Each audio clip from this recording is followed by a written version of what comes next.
Hello students, আশা করি তোমরা সবাই নিশ্চয়ই ভালো আছো। তোমাদের প্রিয় চ্যানেল অনলাইন টিউটর রাজদীপ তোমাদের আবার স্বাগত জানাই।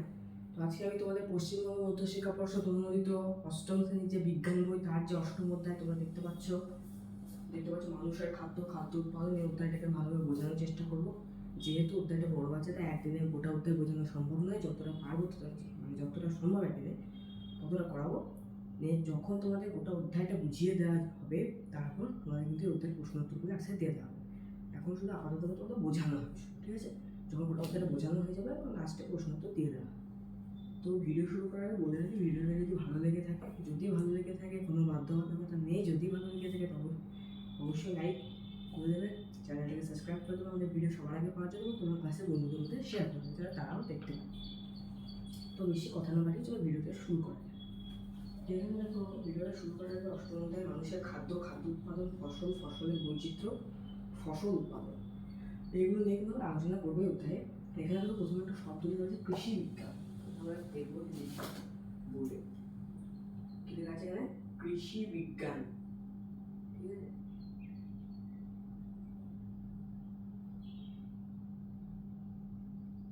একে আমরা ইংলিশে বলবো, একটু বড় বড় করে দিচ্ছি যাতে তোমরা ভালোভাবে দেখতে পারো, ঠিক আছে? এই কৃষি বিজ্ঞান যে শব্দটা লেখা রয়েছে ওটাকে আমরা ইংরেজিতে বলবো অ্যাগ্রিকালচার। তো চলো শুরু করা যায়। বলছি আমরা নানা রকম খাবার খাই। হ্যাঁ, আমরা প্রতিদিন কিন্তু নানা রকম খাবার খাই। তার কোনো একটা খাবার আমরা পাই উদ্ভিদ থেকে, আবার কোনোটা প্রাণীদের থেকে।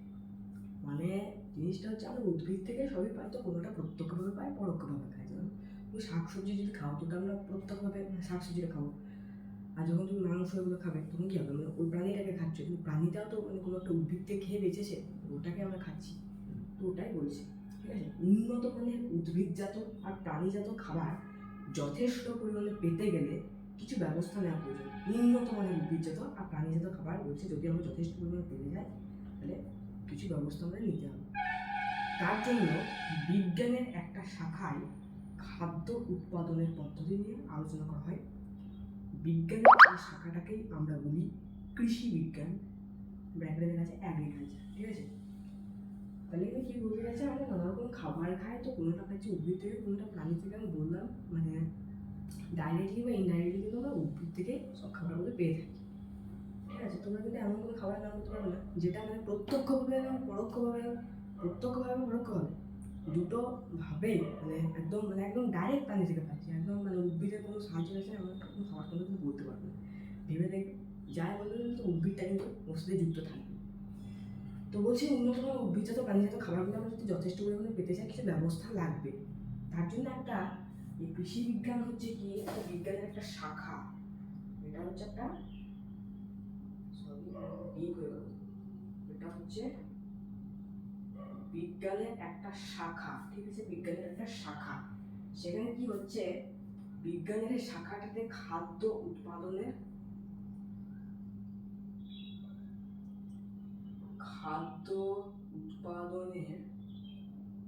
পদ্ধতি নিয়ে আলোচনা করছে, ঠিক আছে? অর্থাৎ আমরা এক কথায় বলতে পারি বিজ্ঞানের যে শাখাটাতে খাদ্য উৎপাদন মানে উৎপাদন হচ্ছে তৈরি করা, খাবার তৈরি করা প্রসেস বা পদ্ধতি নিয়ে যেখানে আলোচনা করা হচ্ছে সেটা হচ্ছে কৃষি বিজ্ঞান। এটা হচ্ছে একটা শাখা, ঠিক আছে? এটা আমরা ইংরেজি বলছি অ্যাগ্রিকালচার। নতুন আর উন্নত ধরনের শস্য বা ফসল উৎপাদনের পদ্ধতির আবিষ্কার, মানে কীভাবে উৎপাদন করতে হবে তার জন্য বিভিন্ন রকম পদ্ধতি, বেশি দুধ আর উন্নত মানের ডিম বা ক্ষেত্র বিশেষে মাংস পাওয়ার জন্য বিভিন্ন পশু পাখি যেমন গরু, ছাগল, ভেড়া, মুরগি এগুলো পালন করার পদ্ধতি, এগুলো হচ্ছে কৃষি বিজ্ঞানে আলোচনা করা হয়, ঠিক আছে? তো এটাকে আবার নিচে আবার দেখো ভালো করে লিখে আছে কৃষি বিজ্ঞানের আলোচ্য বিষয়। কৃষি বিজ্ঞানে হচ্ছে খাদ্য উৎপাদনের পদ্ধতি নিয়ে আলোচনা করা হয়। তো কী পদ্ধতি, মানে আমার একটা প্রশ্ন থাকে খাদ্য উৎপাদনের পদ্ধতি কী মানে কী বোঝানো হচ্ছে, তো সেটাই আমি বলছি কৃষি বিজ্ঞানের আলোচ্য বিষয় কী কী জিনিস এখানে আলোচনা করা হচ্ছে। ধরো এখানে আলোচনা করা হচ্ছে মাটির ব্যবস্থাপনা, মাটির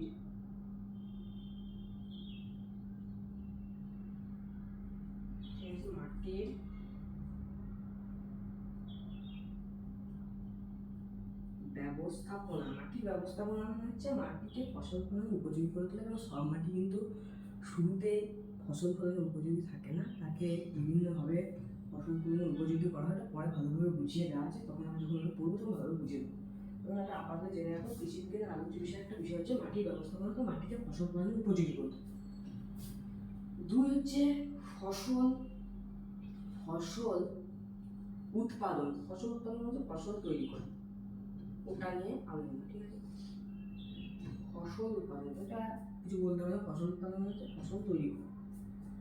এবার হচ্ছে 3 নম্বর দেখো, 3 নম্বর যেটা হচ্ছে সেটা হচ্ছে উদ্যান বিজ্ঞান, ঠিক আছে। এটা হচ্ছে উদ্যান বিজ্ঞানের কথা নিয়ে আলোচনা করছে। তোমাদের মনে প্রশ্ন থাকবে উদ্যান বিজ্ঞান, ঠিক আছে। উদ্যান বিজ্ঞান, ঠিক আছে। এখানে কিন্তু 3 নম্বর আলাদা লেখা আছে, ফল সবজি ফুল আর সাজানো কাজে লাগে এমন বিভিন্ন উদ্ভিদের চাষ, ঠিক আছে। তো উদ্যান বিজ্ঞানই সেটাই, মানে উদ্যান বিজ্ঞানটা একটু পরে দেওয়া আছে, ওটা তোমাদের দেখতে হবে। তো এখানে যেটা আছে ফল সবজি ফুল আর সাজানোর কাজে লাগে এমন বিভিন্ন উদ্ভিদের চাষ, তো ওটাই উদ্যান বিজ্ঞান, ওটা উদ্যান বিজ্ঞানের বিষয়। উদ্যান বিজ্ঞান এখনই চলো বুঝিয়ে দেবো। তো মেনলি এটা হচ্ছে উদ্যান বিজ্ঞান, কিন্তু তোমরা যখন আলোচ্য বিষয়গুলো লিখবে তখন বই যেটা লেখা আছে সেটা লিখবে, আমি বোঝানোর জন্য এগুলো লিখছি। আর 4 হচ্ছে পশু পালন, ঠিক আছে। পশু পালন বুঝতে পারলে পশুপালন মানে কি সেটা তো বলার দরকার নেই, বুঝতে পারছি। বুঝতে পারলে কৃষি বিজ্ঞানের আলোচ্য বিষয় মাটির ব্যবস্থাপনা, তো মাটিকে ফসল ফলানোর উপযোগী করে তোলা এবং ফসল উৎপাদন। উদ্যান বিজ্ঞান মানে ফল ফুল সাজানো কাজে এবং বিভিন্ন উদ্ভিদের চাষ, যে শাখাটাতে করা হচ্ছে সেটা উদ্যান বিজ্ঞান বললাম, এখানে পড়ে আছে। আর পশুপালন, ঠিক আছে। এগুলো হচ্ছে কৃষি বিজ্ঞানের 4টা আলোচ্য বিষয়, ভালোভাবে করবে এগুলো। কৃষি বিজ্ঞান কাকে বলে, আলোচ্য বিষয় কিন্তু গুরুত্বপূর্ণ প্রশ্ন। তারপরে দেখো ঠিক আছে ফসল কি, এই জায়গাটা মুছে দিচ্ছি, ঠিক আছে।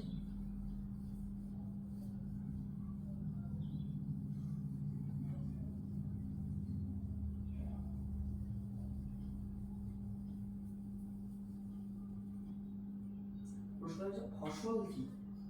ফসল সম্বন্ধে আমরা একটা সাধারণ জিনিস জানি, কিন্তু আসলে যে মেন ডেফিনেশন জিনিসটা, একদম মেন ডেফিনেশন যেটা মানে আমাদের কনসেপ্ট কি আছে ফসল জিনিসটা, কিন্তু মেন ধারণাটা আমাদের মানে ওটা সংজ্ঞাটা জানি। তো সেখানে দেখা যাচ্ছে বড় মাপে কোনো উদ্ভিদের চাষ করার সময় সেই উদ্ভিদের চাহিদার দিকে বিশেষভাবে নজর রাখা হয়, যাতে উদ্ভিদের ফলন হয়।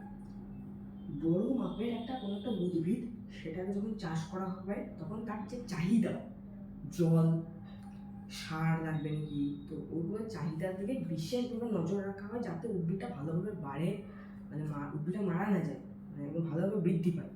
তো এইভাবে অনেকটা জায়গা জুড়ে যখন একই ধরনের উদ্ভিদের চাষ করা হয় তখন উদ্ভিদের একসাথে বলা হচ্ছে শস্য বা ফসল বা ক্রপ, ইংলিশে বলা হচ্ছে। প্রথম লাইনটাতে সেরকম কিছু নেই, ওটা বলছে বড় মাপে কোনো উদ্ভিদের চাষ করার সময় সেই উদ্ভিদের চাহিদার দিকে বিশেষভাবে নজর রাখা, যাতে উদ্ভিদটা ফলনটা হয়, বেশি পরিমাণে উদ্ভিদটা হয়। এবার বলছে এইভাবে অনেকটা জায়গা, এই একটা জায়গা, এটা একটা ধরো চাষের জমি। এবার এখানে ধরো এটা ধরো ধান গাছ, চারিদিকে যদি ধান গাছ রেখে দিল, চারিদিকে এরকম ধান গাছ রেখে দিল, এটা একটা অনেকটা জায়গা জুড়ে একটা অনেকটা জায়গা। এবার এখানে যখন একই ধরনের উদ্ভিদ, এখানে কি করা হচ্ছে ধান চাষ করা হচ্ছে, তখন এই উদ্ভিদগুলোকে, এই যে ধান, এগুলোকে বলা হচ্ছে একসাথে বলা হচ্ছে শস্য বা ফসল বা ক্রপ।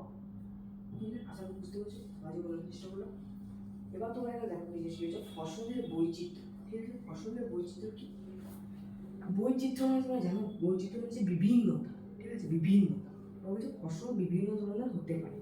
নিচের তালিকায় বিভিন্ন ধরনের ফসলের কথা বলা হলো, তোমার জানা আরো কিছু ফসলের নাম সারণীতে যোগ করতে পারো। এখানে দেখতে পাচ্ছ 9 রকম ফসলের কথা বলা হচ্ছে।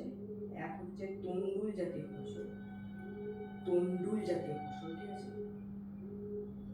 তন্ডুল জাতীয় ফসল মানে একটা ফসলের একটা বৈচিত্র্য আলোচনা করেছে, বিভিন্ন ধরনের ফসল সম্পর্কে আলোচনা করেছে। আমাদের একটা হচ্ছে তন্ডুল জাতীয় ফসল। এবার তোমাদের বইয়ে দেখো লেখা আছে ধান আর গম, দুটো উদাহরণ এখানে দেওয়া আছে, তার জন্য এখানে লিখছে না, ঠিক আছে। ধান গমটা লিখছে না, যেহেতু বইয়ে দেওয়া আছে।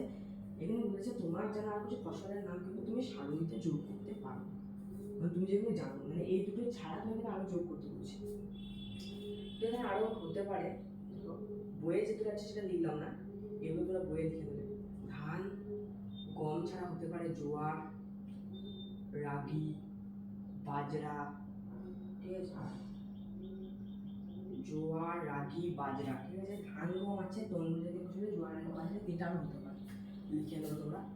2 নম্বরটা রয়েছে কি তন্তু জাতীয় ফসল, ঠিক আছে? তন্তু, বইয়ে দেখো কি দেওয়া রয়েছে, তুলো আর পাট দেওয়া হয়েছে, ঠিক আছে? বইয়ে কি দেওয়া রয়েছে, তুলো পাট, দুটো দেওয়া আছে, বলো তুলো পাট, মানে যেগুলো বইয়ে দেওয়া আছে সেগুলো লিখছি, ঠিক আছে? লিখছি লিখে দিলাম। এছাড়া একটা হতে পারে সন, ঠিক আছে? তন্তু। 3 নম্বর যখন পর্ব লিখে আসছি, আমার আশা করি তোমরা নিশ্চয়ই বুঝতে পারছো। ডাল জাতীয় ফসল, ডাল হচ্ছে যে ডাল জাতীয় মানে ডালের মতো, ঠিক আছে? বইয়ে অনেকগুলো দেওয়া রয়েছে, ছোলা, মটর, বিন, এছাড়া আরও হতে পারে মুসুর হতে পারে, মটর, বিন, মুসুর হতে পারে, মুগ হতে পারে, অড়হর হতে পারে, মুগ, মসুর, অড়হর, ঠিক আছে? এগুলো হতে পারে। এবার দেখো তৈল বীজ পাওয়া যায়, তৈল বীজ পাওয়া যায় এমন ফসল, তৈল বীজ পাওয়া যায় এমন ফসল দুটো দেওয়া আছে, সর্ষে, সূর্যমুখী, সর্ষে, সূর্যমুখী দুটো দেওয়া আছে। এছাড়া আরো অনেকগুলো হতে পারে তৈল বীজ পাওয়া যাবে, ঠিক আছে? নারকেল হতে পারে, বাদাম হতে পারে, তোমরা অবাক লাগছে কিন্তু বাদাম থেকে কিন্তু তেল পাওয়া যায়। তিসি হতে পারে, তিসি হতে পারে, তিল হতে পারে, ঠিক আছে? আরো হতে পারে। 5-এ চলে আসবো, এবং 5-এ হবে কন্দ জাতীয়, ঠিক আছে? কন্দ, কন্দ জাতীয় ফসলে দেখো বইয়ে কি দেওয়া হয়েছে, বইয়ে দুটো দেওয়া হয়েছে আলু, আদা। আলু আদাটা বইয়ে দেওয়া হয়েছে কন্দের মধ্যে, তোমরা দেখতে পাচ্ছ বইয়ে দেওয়া হয়েছে আলু, আদা কন্দের মধ্যে, ঠিক আছে? আরো হতে পারে কচু হতে পারে, ওল হতে পারে, হলুদ হতে পারে, কচু, ওল, হলুদ এগুলো হতে পারে, ঠিক আছে? এবার 6-এ দেখো চিনি পাওয়া যায়, চিনি পাওয়া যায় এমন ফসল একটা দেওয়া রয়েছে এখানে আখ, তাহলে তোমরা আরেকটা লিখতে পারো বিট হতে পারে। তারপর আর কি রয়েছে দেখো, রয়েছে বাগানে চাষ করা হয়, বাগানে, ঠিক আছে? বাগানে যেগুলো চাষ করা কি দেওয়া রয়েছে এখানে, চা রয়েছে, কফি রয়েছে, রবার রয়েছে। তো বাগানে চাষ করা হয় বলতে চা, কফি, রবার ছাড়া সাধারণভাবে দেখাই যায় না। বাগানে অনেক কিছু চাষ করা হয়, কিন্তু মেনলি 3টে চাষ করা হয়। তো বাগানে এই 3টে ঠিকই আছে, বাগানে 3টে কাজ। বাগানে এছাড়া অনেক কিছু লিখতে পারো, চা, কফি, রবার। তো বাগানে আরো অনেক কিছু হতে পারে, চা, কফি, রবার। তোমরা এখানে চা, কফি, রবার হচ্ছে মেনলি 3টে লিখবে, কারণ মেনলি 3টেই হয়, ঠিক আছে? মেনলি আরো হয় অনেক, তো মেনলি যদি বলি তাহলে কিন্তু এই 3টেই হয়, চা, কফি, রবার, ঠিক আছে? এবার দেখো আজকে চলে আসবো কি রয়েছে এখানে, ওষুধ পাওয়া যায়, ওষুধ পাওয়া যায় এটা বললে তো তোমরা ঝরঝর ঝরঝর করে লিখে দেবো, আমাকে লেখা দরকার নেই, আমার লেখা দরকারই নেই, ওষুধ শুনলে তোমরা ঝরঝর করে লিখে একটাই রাজ্য বলছি, অনেক কিছু হতে পারে। স্বল্পবন্ধ হতে পারে,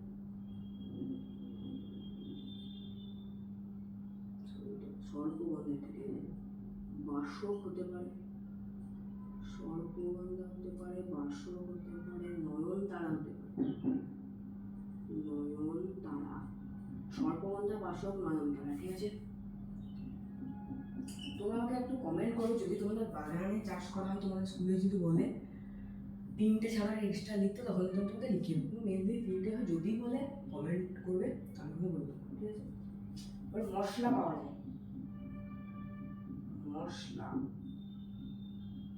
মশলা পাওয়া যায় কি রয়েছে, গোলমরিচ, আদা রয়েছে, মশলা পাওয়া যায়। তোমরা দেখেছো রান্না করার সময় মারা বিভিন্ন রকম মশলা, গোলমরিচ আর আদা রয়েছে। এছাড়া অন্যান্য আরো অনেক কিছু হতে পারে,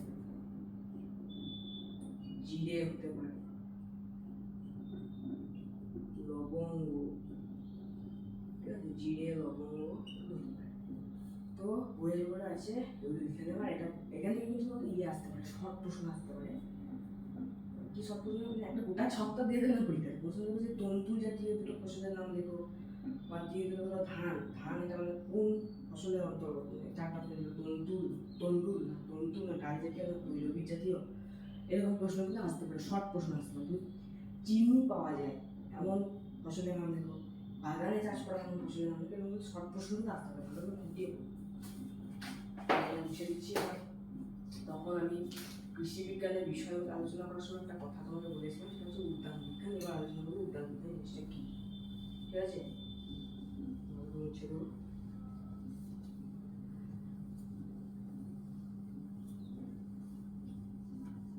উদ্যান বিজ্ঞান জিনিসটা কি আলোচনা করবো। কৃষি বিজ্ঞানের পড়াশোনা লিখেছিলাম 3 নম্বর পয়েন্টটাতে উদ্যান বিজ্ঞান কি লেখা আছে, ফল ফুল সাজানোর কাজে লাগে বিভিন্ন উদ্ভিদের চাষ। উদ্যান বিজ্ঞান এটা আমরা ইংলিশে বলবো হর্টিকালচার। ঠিক আছে, কি কালচার, হর্টিকালচার। বইয়ে দেখো কি লেখা আছে। তোমরা কি লক্ষ্য করেছো, এই যে ছকটা কেন পড়লে, এই ছকটার কথা বলছে, তোমরা কি লক্ষ্য করেছো যে এমন কিছু খাবার আছে যা আমরা প্রতিদিন খাই, সেগুলোর উপরে তালিকায় নেই। ঠিক আছে, উপরে তালিকায় কিন্তু নেই। যেমন শাক, শাক, ঠিক আছে, শাক জাতীয় যে খাবারগুলো হয় সেগুলো কিন্তু নেই, ফল নেই, এগুলো নেই। তো কেন নেই সেটা আমরা বলছি। সবজি আর ফসলের তালিকা কেন রাখা, কারণ কৃষি বিজ্ঞানীর আরেক শাখা, আমি তখন বলেছিলাম কৃষি বিজ্ঞানের আরেক শাখা উদ্যান বিজ্ঞানে ফল আর সবজি চাষের পদ্ধতি নিয়ে আলোচনা করা হয়। যেখানে ফল প্লাস সবজি চাষের যে পদ্ধতি। কৃষি বিজ্ঞানে আমরা কি বললাম যে কৃষি বিজ্ঞান হচ্ছে বিজ্ঞানের একটা শাখা যেখানে খাদ্য উৎপাদনের পদ্ধতি নিয়ে আলোচনা করা হয়। আর উদ্যান বিজ্ঞানটা হচ্ছে কৃষি বিজ্ঞানের একটা শাখা যেখানে ফল আর সবজি চাষের পদ্ধতি নিয়ে আলোচনা করা হয়। তো এখানে দেখো একটা, ওটা ছিল কৃষি বিজ্ঞানের অন্তর্গত বিভিন্ন ধরনের ফসলের চর্চা, যেখানে উদ্যান বিজ্ঞান। ঠিক আছে, উদ্যান বিজ্ঞানে দেখো সবজি, সবজি তোমরা নিজে থেকে অনেক সবজি করে দিতে পারবে। ঠিক আছে, টমেটো,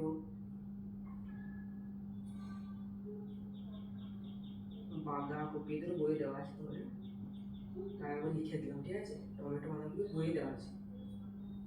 ঝিঙ্গে লিখতে পারো, ঝিঙ্গে, ঝিঙ্গে লিখতে পারো, বেগুন লিখতে পারো। ঠিক আছে, আরো অনেক সবজি মানে অনেক লিখতে পারো, গাজর লিখতে পারো, প্রচুর লিখতে পারো। ঠিক আছে, ফলে দেখো, ফলে চলে আসবো। এটা সবজি হলো ফল, কলা, আঙুর।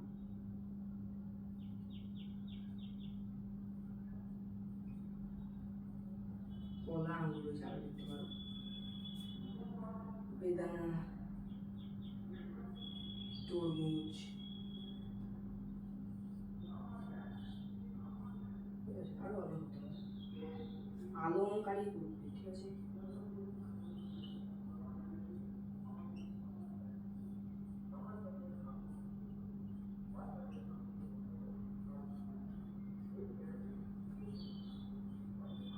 আলংকারিক উদ্ভিদে দেখো ক্যাকটাস আর বোগেনভিলিয়া লিখছি আমি। ক্যাকটাস,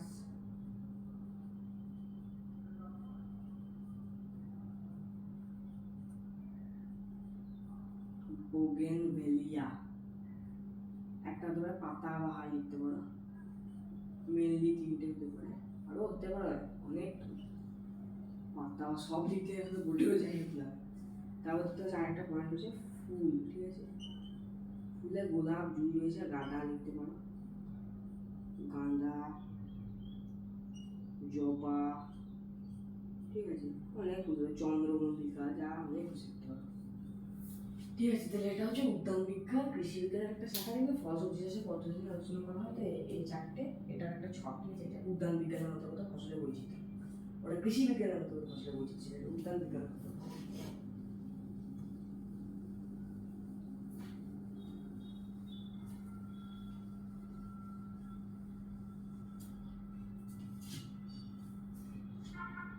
এবার আমরা জিনিস হচ্ছে অনেক সময় আবার এমনও হয় একটা ফসল কোনো বিশেষ ঋতুতে খুব ভালো হয়। ঠিক আছে, সব ঋতুতে ভালো হয় কিন্তু বিশেষ ঋতুতে ভালো হয়, অর্থাৎ ওই বিশেষ ঋতুর তাপমাত্রা, আর্দ্রতা, বৃষ্টিপাত ফসলের বেড়ে ওঠার জন্য উপযোগী।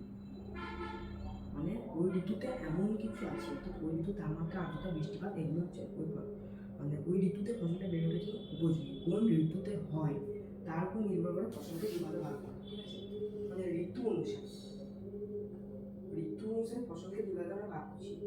একটা হচ্ছে খারিফ ফসল, খারিফ ফসল, রবি ফসল। খারিফ ফসল, রবি ফসল দুভাগে আমরা ভাগ করছি। মানে ওই ঋতু তাপমাত্রা, আর্দ্রতা, বৃষ্টিপাত এই দুটো ফসলের বেড়ে ওঠার জন্য উপযোগী। মানে ঋতু অনুসারে ভাগ করা হচ্ছে। প্রশ্ন আসতে পারে পরীক্ষাতে ঋতু অনুসারে ফসলকে কয়ভাবে ভাগ করা হয়, দুই ভাগ, খারিফ ফসল, রবি ফসল। খারিফ ফসল দেখো কি হচ্ছে, এই ফসলটা বর্ষার শুরুতে, সাধারণত বর্ষার শুরুতে, বর্ষার শুরু মানে তোমরা বুঝতে পারছো জুন জুলাই, ঠিক আছে? জুন জুলাই ফসলের চাষটা শুরু হয় বর্ষার শেষে। বর্ষার শুরুতে মানে জুন জুলাই করে খারিফ ফসলের চাষ শুরু হয় বর্ষার শেষের দিকে। বর্ষার শেষের দিকে মানে তোমার সেপ্টেম্বর অক্টোবর, ঠিক আছে? এই সময়টা ফসলের চাষটা শেষ হয়। এর খারিফ ফসল এর ফলন নির্ভর করে দক্ষিণ পশ্চিম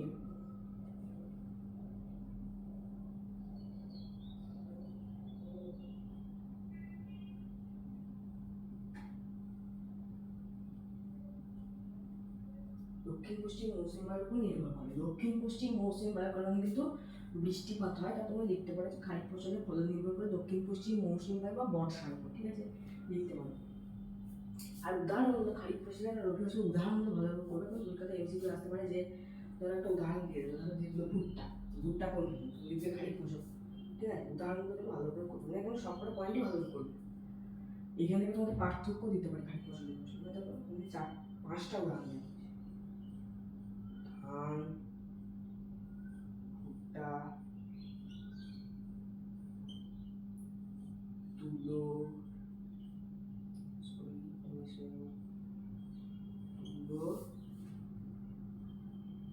চিনেবাদাম আর সয়াবিন, ঠিক আছে? তুলো, চিনেবাদাম, সয়াবিন, ঠিক আছে? এবার হচ্ছে উদাহরণ ধান, ভুট্টা, তুলো, চিনেবাদাম, সয়াবিন। খারিফ ফসলের উদাহরণ। এবার রবি ফসল হচ্ছে শীতের শুরুতে, ঠিক আছে?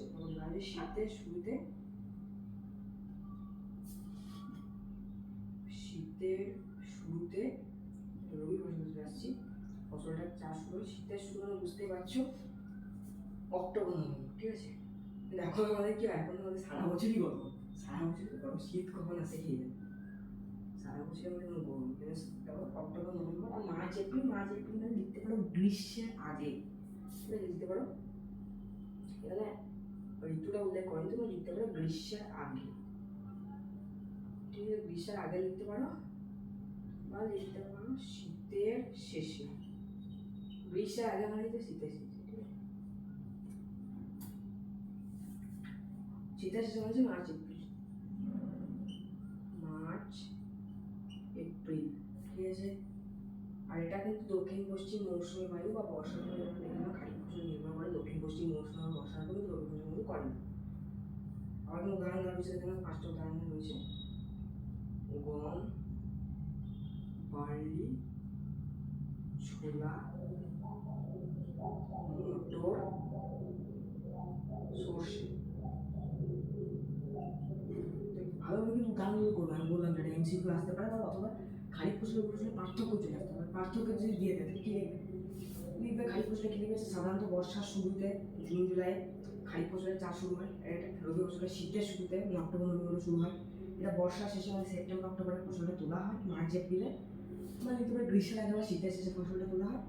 খারিফ ফসলের ফলন নির্ভর করে দক্ষিণ পশ্চিম মৌসুমী বায়ু বর্ষা করে। রবি ফসলের ফলন দক্ষিণ পশ্চিম মৌসুমী বায়ু বর্ষার উপর নির্ভর করে না। আর এই উদাহরণগুলো দিয়ে দেবে। এগুলি হলো কয়েকটি খারিফ ফসলের উদাহরণ। আর গম, বার্লি, ছোলা, মটর, সর্ষে এগুলো হচ্ছে রবি ফসল। ঠিক আছে, এটা হলো।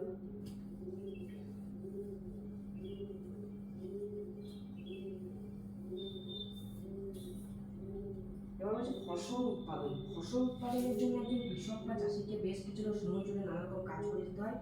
একজন কৃষক এই যে কাজগুলো করেন এটা হচ্ছে কৃষিকাজ।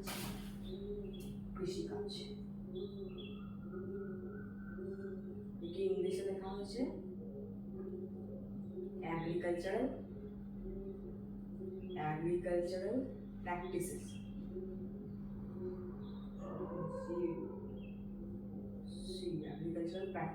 কৃষিকাজ। কৃষি বিজ্ঞানকে বলা হচ্ছে অ্যাগ্রিকালচার, কৃষি কাজকে বলা হচ্ছে অ্যাগ্রিকালচারাল প্র্যাকটিসেস। কি বলা হচ্ছে? ফসল উৎপাদনের জন্য একজন কৃষক বা চাষিকে বেশ কিছুটা সময় জন্য নানা কাজ করে দিতে হয়। তাহলে লিখতে পারো ফসল উৎপাদনের জন্য একজন কৃষক ধাপে ধাপে যে কাজগুলি করেন, বা ফসল উৎপাদনের জন্য একজন কৃষক বা চাষিকে যে সকল কাজ করে যেতে হয় তাদের এক কথা বলা হচ্ছে কৃষিকাজ বা অ্যাগ্রিকালচারাল প্র্যাকটিসেস। মানে এই একটা কাজ করলো, তারপর আরেকটা কাজ করলো, আরেকটা কাজ করলো, আরেকটা কাজ করলো, আরেকটা কাজ করলো, শেষে কি হয়ে গেলো? ফসল হলো, ঠিক আছে? তো এই যে ধাপগুলো, তো ধাপ পার করে যে ফসল হচ্ছে, এই যে ধাপগুলো বলা হচ্ছে কৃষিকাজ, মানে ফসল উৎপাদন কৃষক যা যা করছে সেটা হচ্ছে কৃষিকাজ বা অ্যাগ্রিকালচারাল প্র্যাকটিস। এবার ধাপগুলো নিচে বলে দেওয়া আছে কী কী করতে হয় কৃষক, ঠিক আছে। ফসল উৎপাদনের জন্য একজন কৃষককে কী কী করতে চলে দেওয়া আছে। প্রথমে লেখা আছে চাষের জমি মাটি তৈরি করা, জমির মাটি তৈরি। প্রথমে চাষের জন্য মাটি তৈরি করতে আমি বললাম যে সব মাটি কিন্তু একটা নির্দিষ্ট ফসল ফলানোর জন্য উপযোগী হয় না, তাই মাটিটা ঠিকভাবে তৈরি করে দিতে হবে। এবার মাটি তৈরি হয়ে গেলে যে তারপর বীজ বপন করতে হবে। বীজ যদি বপন না করি তাহলে ফসলটা হবে কি, ঠিক আছে।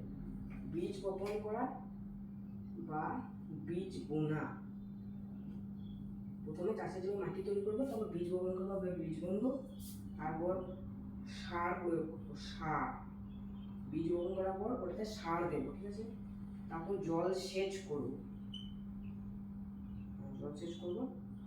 মানে নির্দিষ্ট সময় অন্তর অন্তর জল দেবো, ঠিক আছে। ওটা নদীটা ঠিকভাবে বাড়ে, মাটির আর্দ্রতা বজায় থাকে, তার জন্য নির্দিষ্ট সময় মধ্যে জল দেবে, এটা জল সেচ।